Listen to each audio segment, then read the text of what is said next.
extreme world we live in. I'm amazed at the extremes that we live in. I don't know about you, but I'm amazed at them. I'm amazed at the things that are taking. Oh, before I go on, let me say this. Aaron Oliver, right here. Aaron picks out the bottom scriptures on your bulletin, and they have been excellent. I noticed how well they've gone with this series, and I wanted to make sure he was getting credit for that. Good job. Good job. We are very pleased. Thank you. Well, the extremes that our world is going through is amazing. I get a sense of insecurity at times because we see all the changes that we're going through, and it's nothing like it was when many of us were young. Can you imagine this little guy in North Korea thumping his nose at the world? Not caring if he starts a war, he doesn't care. He's an extremist. And I hope he listens to my sermon. He's an extremist. We see him challenging the entire world. How about computer hackers? We got a letter, Deb had to use her credit, and we got a letter saying, you're being compromised with your credit, and here's the information that you're going to need to know. We had that about 4 years ago. We thought we just got it cleaned up. One of our insurance companies, whenever they had made a change in my health insurance, got hacked, and I've not even been able to file taxes with my Social Security number because of it. It's kind of an alarming thing. Well, we got another letter, so we never will have a Social Security number again. We'll have a code, I'm pretty sure, the way it's going. But what about the computer hackers? What an extremism that we're seeing that is there.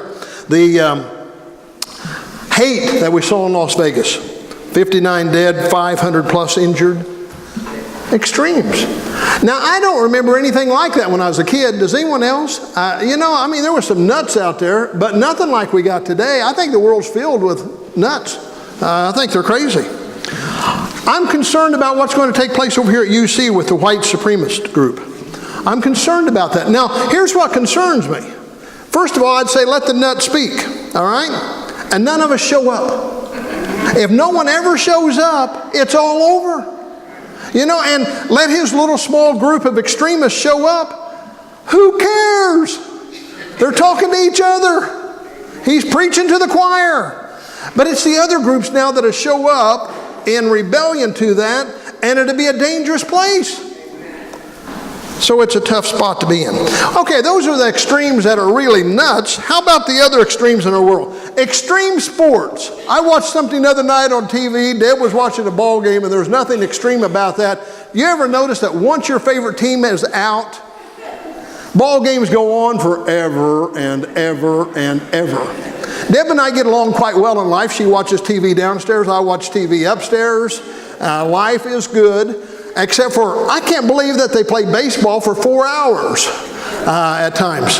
Either that or she's gone out for lunch. I'm not for sure which. But I was watching this extreme sports, and here's this guy hanging underneath, he's climbing this mountain, and he's hanging underneath this cliff with one hand. Doesn't that seem a little extreme to anyone but me? I'm thinking, one of us isn't too bright. I'm at home in an easy chair. So there's all sorts of extreme sports. How about extreme cars? Other day I was so amazed. I was able to pull into a parking lot, and I thought, well, look, a nice shady spot. Then I realized I was parked under someone else's truck. It was just unbelievable. I got out. I could stand underneath this guy's truck. I thought, can you see me trying to get Deb into this truck? I'd have to throw a rope ladder out in order to get her up there. Extreme dress. I get a kick out of some of the extreme dress. I'm amazed that Lowenstein become my illustration for today. Lowenstein, you've gone to extremes, dear. So yeah, there's extreme dress. There's all sorts of extremes. How about the extreme religious views in our world? I think they've gone crazy as well. But don't get too ahead of me, because extreme religion has waged war, and we call that ISIS, but don't think it hasn't affected us in Christianity as well. There's that extreme group out of Kansas that protests military funerals. That's appalling. I don't know about anyone else. It's appalling. Because of the extreme radical views that we have throughout the world, and because of the extreme radical views on religion, it makes all of us who are in Christianity, no matter which brand you wear, it makes all of us suspicious to the non-church goer. It makes them think that all of those people are crazy. They see churchgoers as intolerant.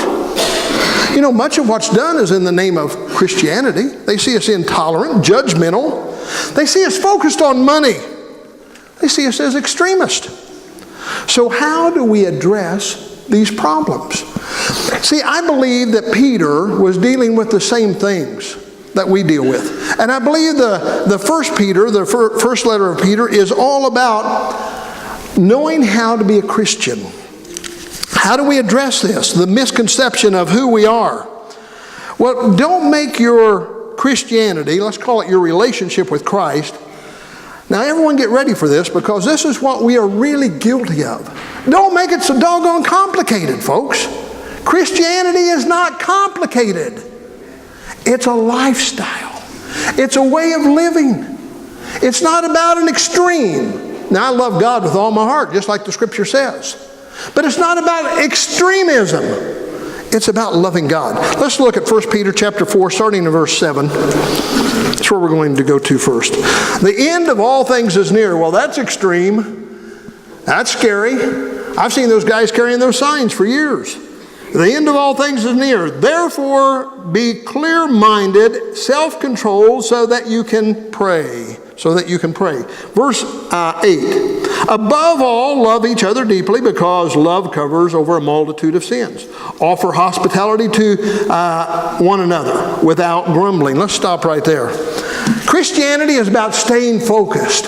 I want you to stay focused on your relationship with God. Staying focused on who Christ is. It sounds easy, folks, but it's not always easy. Why?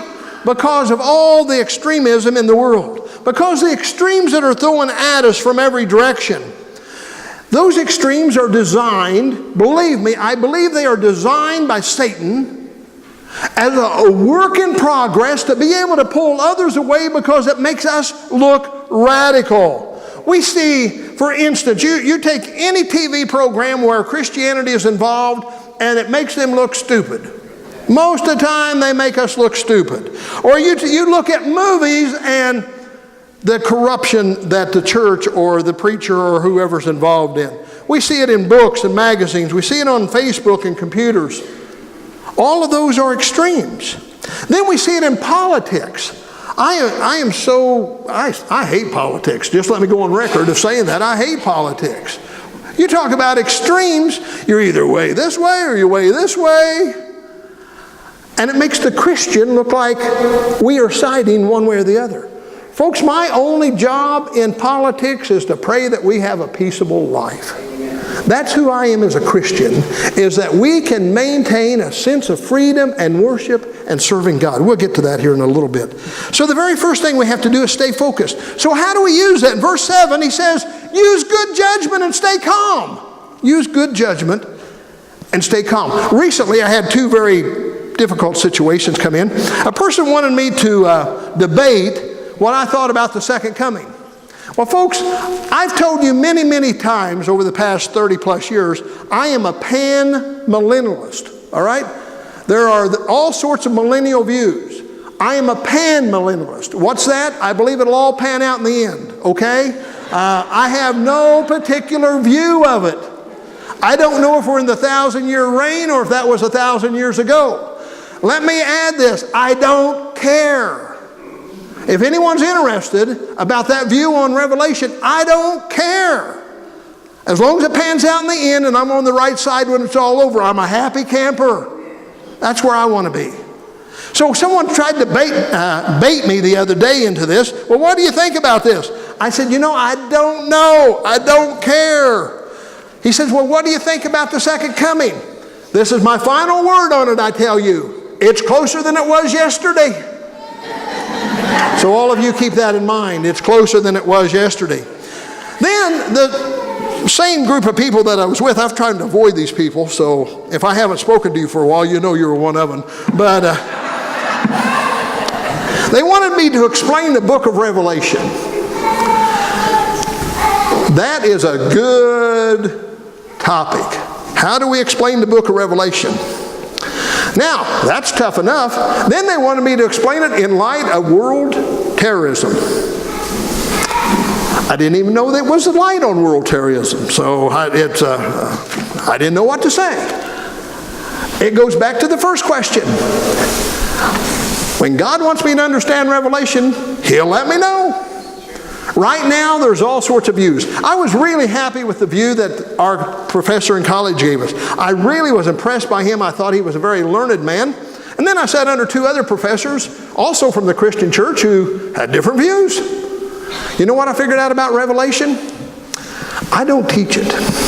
I don't want to offend any of you. Someone said, why don't you teach Revelation on Wednesday night? There is not enough Wednesday nights left in my life for me to do that. So we'll get to other things. Now, do I think it has an important message? I do. I love the 7 churches. I think that they are a powerful message. I like the end where it says there's going to be streets of gold and gates of pearl. I like that part. Do I know who the dragon is? I think I've met him. But outside of that, that's my extent. You've had the whole class. So the first rule that we have to see is stay focused. So the first rule for Christian living, folks, is God is still in control. God is in control. I don't like the way everything goes in our world. I don't like the way everything goes in the country. I don't like the Cubs losing. I'm not real happy about that. I had 2 years vision of being a Cub fan. If I have to wait another 65 years for another championship, one of us is in trouble. You know, there's a lot of things in life we don't like, that we don't care about. I don't like it that music changed and the Beach Boys aren't still the king of music. I don't like that. I don't know why Buddy Holly had to die when he did. It didn't make sense to me. But I will tell you this, God is still in charge. God is still in control. So what does He tell me about being in control? The very first thing He tells me is be clear-minded and self-controlled. That I have to be, He's given me a responsibility. He said, Mike, your responsibility in Christianity is I want you to take care of yourself with my power. I want you to be able to get control over some of those extreme things that are going on. He has told me that there's a responsibility, He said, that I am to pray. That I am to be clear-minded, self-controlled, so that I can pray. So what's my prayers about? That's a good question. So I have kind of kept a ledger to figure out, what do I pray about every morning? Well, my very first prayer every morning, and maybe this will be a pattern for you. It doesn't have to be. This doesn't mean that it's official. The very first thing I do, and I've told you many times, is I ask for forgiveness before I do anything else in my prayer life, because I don't believe I can come into the throne room of God unforgiven. All right? So that's just Mike's mindset. That's how I view things. So if this is the throne room of God, before I ever will step into the throne room of God, I'm going to pray and say, God, forgive me. And then, here's the scary part. There are some of the things I will mention specifically. And God, forgive me for having this thought. Forgive me for doing this. And you know, whenever you can name them, you're aware that you were doing it. All right? And I named some that I know I was doing. Yeah. So forgive me. So the very first thing I do is I will pray for forgiveness to come before Him. Well, that's what it's telling me. Therefore, be clear-minded. I got to clear up my mind to be able to talk to Him about what I need to do. I have to be self-controlled. I can't just go in there. Folks, if I go in thinking about the apple on my desk, my prayer life isn't what it needs to be. Sometimes I have to eat that apple before I start praying, because otherwise it's got me focusing in the wrong place. So it'd be clear-minded, self-controlled. So I pray about forgiveness. Next thing I pray about is my relationship with Him. God, I want to have a relationship with You. I want to be in good graces. I want to walk with You. I want to walk and talk with You. I want to be able to whistle the tunes that I know of victory. I want that personal relationship. I want to feel like there's times when You've got Your arm around my shoulder comforting me. I want to believe that there's times that I'm reaching out for Your hand because I'm in a mess. I want that personal relationship. So, to be clear-minded and self-controlled, I ask about that relationship. Now, you may think that sounds funny. All of you take this personal. All right, let's pick on you guys. You have just stuck your foot in your mouth at home, all right? Anyone ever done that besides me? Deb, I already admitted it. Don't point at me. Yeah, there's times that happens. That's when the silent treatment starts. We've been talking about that. But anyway, whenever that happens, you may let that go through breakfast, and you may let it go through lunch, but by supper you're hungry and you're trying to make amends. So you know what I'm talking about. You're trying to say, let's work this out. I am so sorry. You work on that relationship. You work on a relationship. Work on your relationship with God in your prayer life. So I talked to him about forgiveness. I talked to him about my relationship. I talked to him about opportunities for ministry. Opportunities for ministry. Now for me, that's doing a lot of funerals. You all know I do a lot of funerals. But think about it, if I'm doing a funeral, they don't have a preacher. So whenever I show up, I am able to talk to them about God. And to tell them about an awesome God. I talk to God about life and health issues. I have people, I pray for Buford, I'll use him as an example, and Nene, every morning, 6 o'clock, they feel better than they feel all day because I'm praying for them right then. Now, Buford's back at Emerald Green. He's only going to be there a week, and then he's going home to his bride. So that's what we're planning on, right? All right, that's what we're planning on. We're hoping that's going to work. Yeah, so I pray about life and health issues for others. I pray about our country. I loved my growing up time here in the United States, and most of you did as well. Oh, what wonderful memories of the 50s and 60s and 70s that we have. We all have them, and we like them, and we enjoy them. I'd like to see the same thing for my grandchildren someday. I'd like to see a little more peace than we have. I talked to him about praising him. God, I praise you. I praise you for those stars that I saw this morning. I was so glad to see the Big Dipper and the Small Dipper and the Little Dipper. And oh, yeah, I praise him for them. And then I pray about people finding Christ. I don't make that last intentionally. I do make it last intentionally. Let me rephrase that. Because the very last thing I want to talk to God about every morning is I know that this person in our church needs to make a decision and come down the aisle. And I'd like to see them do that this day, God. I'd like to see them step out and accept you as their personal Savior. I'd like to see them put their membership, their influence in with us. Now, folks, if I am this concentrated on God in my prayer life, I don't have time for extremes. You don't have time to be an extremist and worry about all the hate that's going on. Well, that's verse 8 about that hate that's going on. He says, above all, love each other deeply. Deeply. Why? Because love covers over a multitude of sins. Love deeply, if you're doing your outline. How deep is your love for God's people? How deep is your love for God's people? How deep is your love of others that are around you? The Greek word is describing that athlete, a runner, who is pressing for the tape, running for the finish line, and he's giving it his all. That kind of deep. He's straining to reach his destination. We're living in very trying times, and we're all aware of that. It's a time, because of the desperate times that we live in, it's a time when strength, a word of encouragement, care, concern for other believers is crucial, and it's very critical. Because that means that I really love God's people. It's critical that I am praying for them. I'm not just praying for the poor, I'm not just praying for the rich, I'm praying for God's people. And I'm praying that God's people will not come across as extremist, but as Christian. Christian. That we are coming across to the people who are in touch with God, and that our daily mission is to live for Him and to walk with Him. That's not extremes. That's just a choice of lifestyle. I personally choose a lifestyle for Christ because that's the lifestyle I want to live. Now, all of us can think of people that have chosen other lifestyles.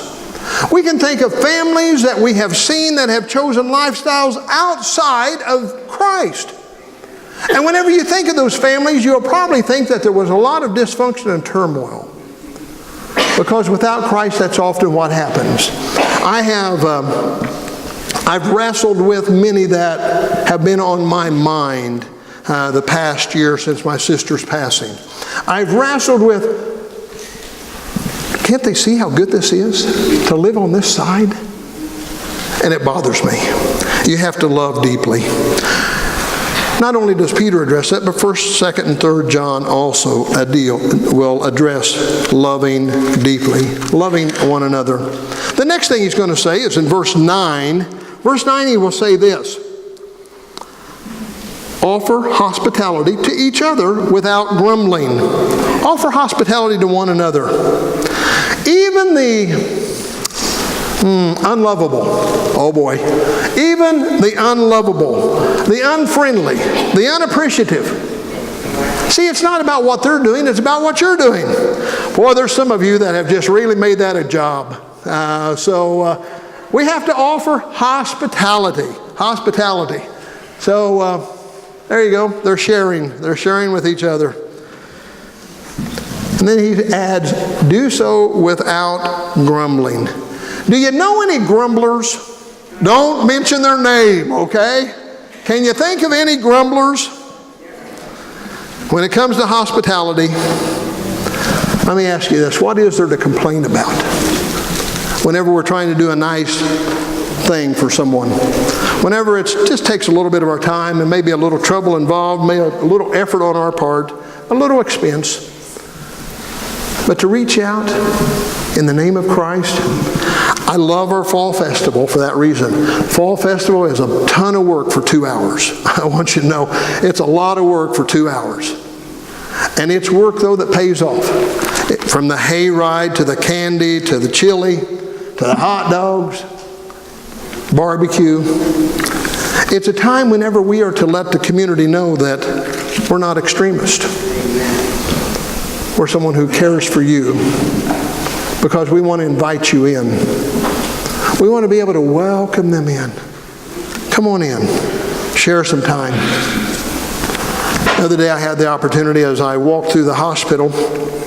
I saw a person that I was just vaguely familiar with. I'd done a funeral for them, and I honestly couldn't even remember the whole tie. But I saw them in the surgical waiting, so I went over and spoke. Said, I don't know if you remember. Oh, we remember you. That always scares me. But we remember you. So I sat down with them, and I thought I'd just be there for a moment. I thought, well, I'll sit here for a moment and talk to them and ask about what's going on. And a family member was having a surgery that was quite serious. And they said, you know, thanks for stopping.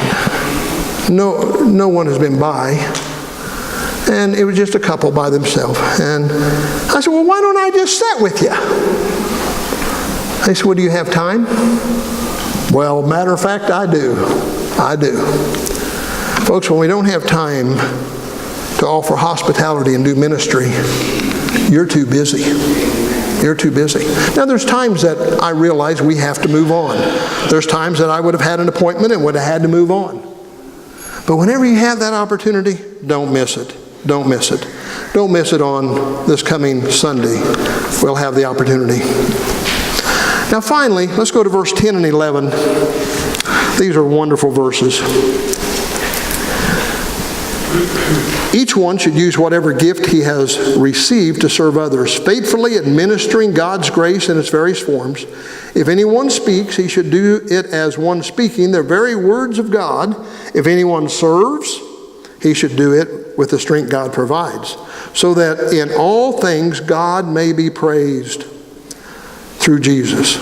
To him be the glory and the power forever and ever. Amen. This has been underlined in my Bible ever since I was at Bible college. It's one of my favorite verses, verse 10. Each one should use whatever gift you have been given to serve others. Using the gift that God has given you. Do you realize that God has given you one or more special gifts? That special gift is an ability. Maybe it's an ability to encourage. Maybe it's the ability to pick up the phone and call someone. Maybe it's the ability to text someone. If it's me, don't expect a response. Maybe it's the ability to pray. Whatever that is, He has given you an ability to serve Him with. Ephesians chapter 4, verses 11 and 12 will say this. So Christ Himself gave the apostles, the prophets, evangelists, pastors, teachers, all of this ability to equip His people for work of service, to prepare God's people. He gave them all some ability. Now He's given you an ability to help prepare someone to serve Him.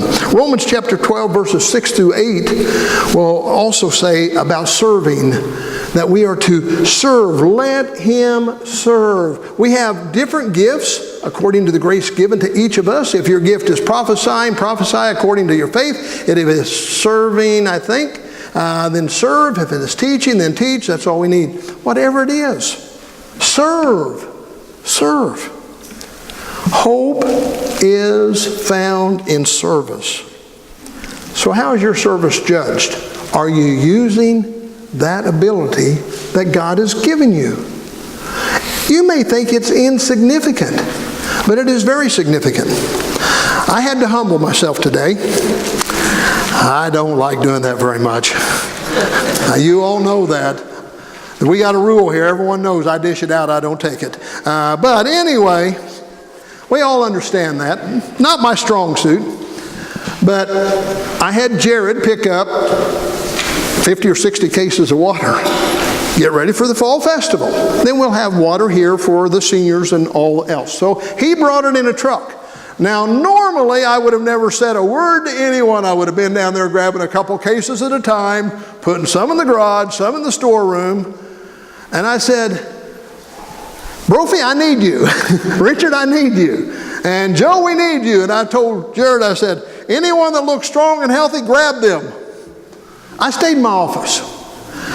That's not always easy, because for the past 30 years, if it had to be moved, I would move it. Well, sometimes those things go past. We have to realize, folks, that all of us have a gift. At one time, mine would have been strength. Oh, that's gone. Deb carries the groceries in. I mean, what can I say? But that day's over. What service, how's your service with God? Do you feel good about it? 1 Peter 4:11, he said, speaking as you're speaking for God. In other words, not about your opinion, but about His. Serving with the strength that God gives you. Every good gift that you have is from God. From God. Let it come alive within you. So as Peter is writing to the Christians scattered, he's saying, let your work for God come alive. Let it be a part of who you are. That's called lifestyle Christianity, folks. It's not extremism. It's a way of life. It's a way of life. The extremist wants to be seen on one far side or the other. Me, I just want to be seen every day walking with Christ. Not to that side or to that side, but walking with Christ. How's your service? How would your service be judged today? Don't let it be judged. Don't think it's only the extremists that get noticed. It's the everyday Christian that makes the difference. So let me conclude by saying this. Don't practice extremism. Practice walking with God. And then you'll find you don't have to be recognized, because the praise belongs to Him. The praise belongs to Him. I have come to the conclusion, and this is just my conclusion, you don't have to arrive at it. I believe extremists is because they want the attention. That's why they're extreme one way or the other. That's why they're radical one way or the other. That's why they hate a lot, or whatever it might be. See, it's all about them. An extremist, whether we like it or not, it's all about them. But with a Christian, it's all about God. So if your Christian walk, and you may say, well, you know, only those around me or only those that I go to church with notice. You know, most of them notice that you're not extreme, radical, hating. They notice you're different. They may not know it's because you're Christian, but they know that you're different. And one of these days they'll figure it out. I think they must go to church. Will you all please stand as we have our invitation?